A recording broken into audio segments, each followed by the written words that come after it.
Good morning, besties. It's been a minute, but I need to update you guys on everything. And I also want to give a really good word today. I have been loving Psalms, and this is going to be great encouragement for those that are just going through it, for those that need to be reminded that the Lord is good and faithful. But I want to start off with well, for one, I've been sick. I've been under the weather for like for over a week. I'm like barely feeling better, that I'm like, okay, I can get on without like being all, with boogers everywhere. But I want to share a testimony with you guys, because if you have been following me for some time, sometime I want to say in like July, and probably even August, I've made some videos where I said, I know the Lord is going to move in Remedy. He is going to make some big things happen. And I know that it's going to happen before the end of the year.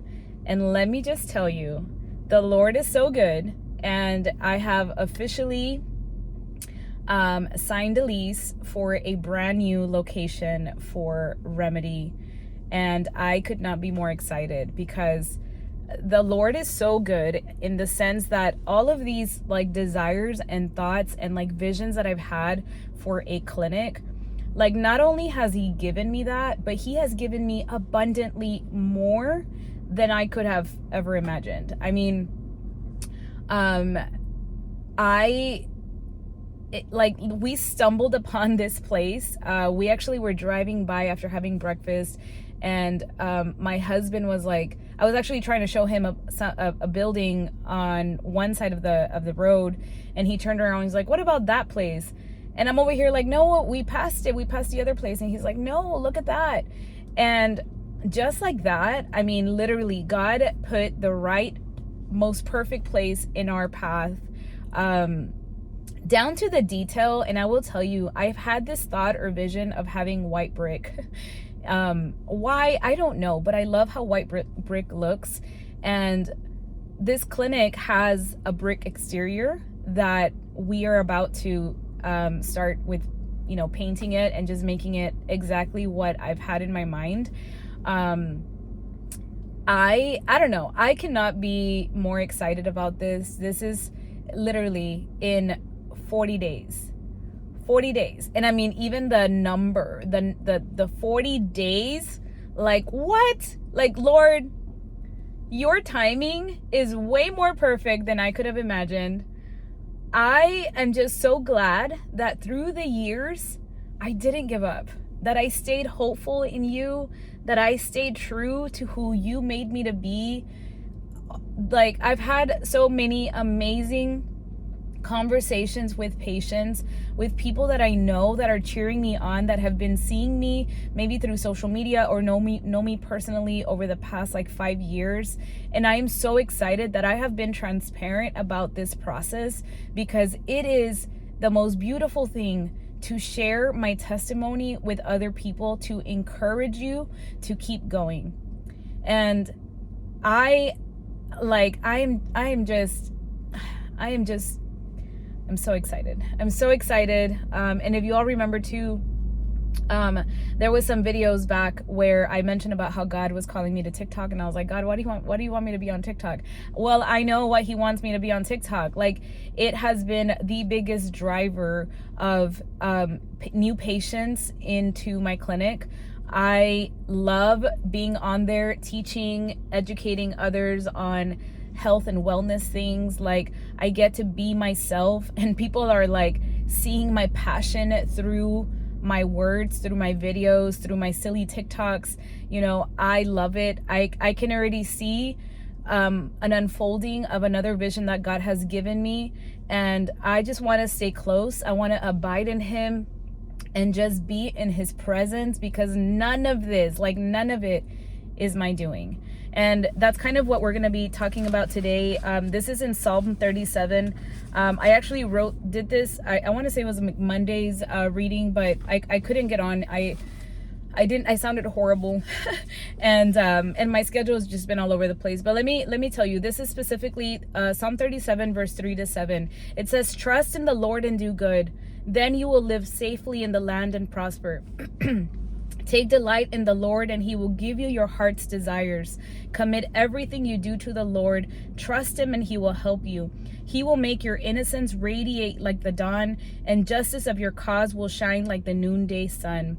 Be still in the presence of the Lord and wait patiently for him to act. Like, it's such a beautiful psalm. Like, oh, like, I love it. I love it because it just gives us so much hope. It gives us so much hope, you know.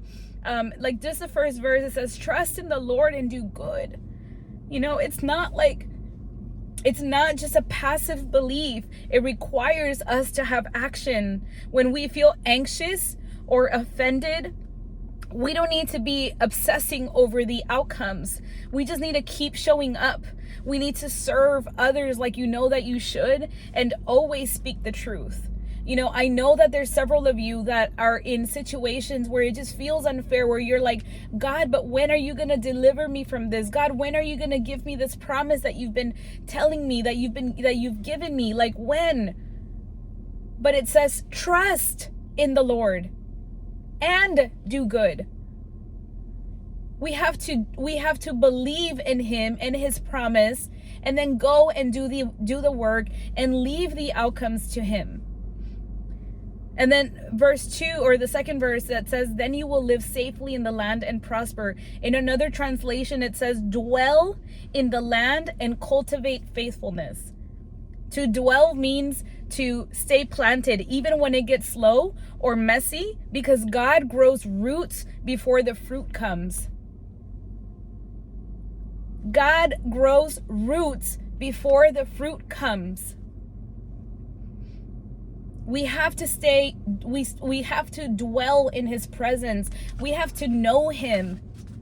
We have to cultivate faithfulness by nourishing our soul when we read the word, when we try to have him close to us, pray, like, meditate on the word. And then the verse 4, it says, delight in the Lord. Delight means to experience great pleasure and joy in his or her presence. This can only happen when you know somebody really well. To delight in the Lord, it means that we must get to know him better, and we have to be faithful in our relationship with him. Like, think back at, like, when you were dating your husband, if you're married, like, delight in his presence, right? Like, oh my goodness, this guy is so cool, like, I want to be there. Like, it didn't just happen overnight. It was like through relationship, through getting to know them. The same thing, like, the relationship with the Lord is the same thing. You gotta actively pursue it. You gotta actively seek him. You gotta talk to him. You gotta be in his presence. You gotta get to know his voice. You gotta be quiet sometimes so you can hear him. And then knowing how much he loves us will give us delight. Intimacy with the Lord refines appetite. The more time I spend with him, the more I want to, the more that I want what he wants for me. And he loves to give it. Like, this is the most profound thing that I have realized over the past 2 years of really pursuing the Lord, is that the more that I abide in him, the more that I dwell in his presence, the more I get to know him.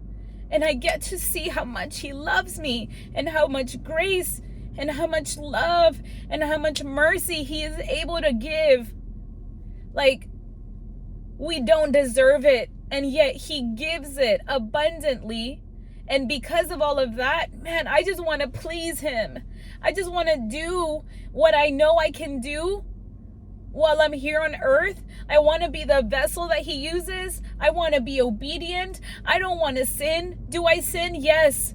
And I repent because I don't want anything to stand in between me and him. And we should desire that. We should desire to delight in the Lord. And then verse 5-6 says, commit. It means to entrust everything. Everything. Our lives, our family, our career, our money, our possessions, everything is now in his control. It's now it's in his hands. His guidance. I was having a conversation with a patient yesterday. I had such a beautiful God moment with this last patient that I saw yesterday. And we literally spent like an hour just talking about the Lord. And we were talking about surrender, and we were talking about anxiety, right? And how there's so many people that struggle with anxiety because we want control. And the thing that the Lord has taught me is that I have to surrender everything. And it is hard to surrender. It's hard to say, Lord, here's my life. Here are my children. Here is my marriage. Here is my business. Do with it what you want. I don't have much, but here is what I have. Do with it what you think is best for me. And it's a daily thing that we have to do that. Committing ourselves to the Lord is believing that He can take care of us better than we can. Facts. Facts. And then the last part that says, be still. Yes, we must wait patiently for Him to work out what's best for us. Guys, I mean, just everything that's happened. Like, I look back in all these years that I'm like, Lord, how come not me? How come everybody else? Lord, why is it so hard? Like, God, why about this? Why this? All of the things. I try to stay hopeful. I try to just continue to do good. I continue to serve others well. I continue to give my heart. I didn't change. I didn't let the world change my heart. I for sure, I was different in a way before I knew the Lord the way that I know Him now. And He has changed me so much. But when it came to my work, I wanted to just do well. I wanted to serve others well. I wanted to be compassionate with what I do. And I stayed true to that. And when I had, coworkers and other people that worked with me, I treated them well. I wasn't a crappy person to them. And maybe I wasn't perfect, but I always treated people with respect. And just to see the fruit of all of those roots that He has planted for years, like, such a beautiful thing to experience. Anyways, I don't want to cry, but I'm just so grateful. And even through YouTube, so grateful for you guys, for seeing all of this through. I hope that it encourages you to just keep going, to continue to pursue the Lord, to stay hopeful and faithful in Him, because He is such a good and faithful Father. I hope you guys have a great day. We'll see you the next time. Bye.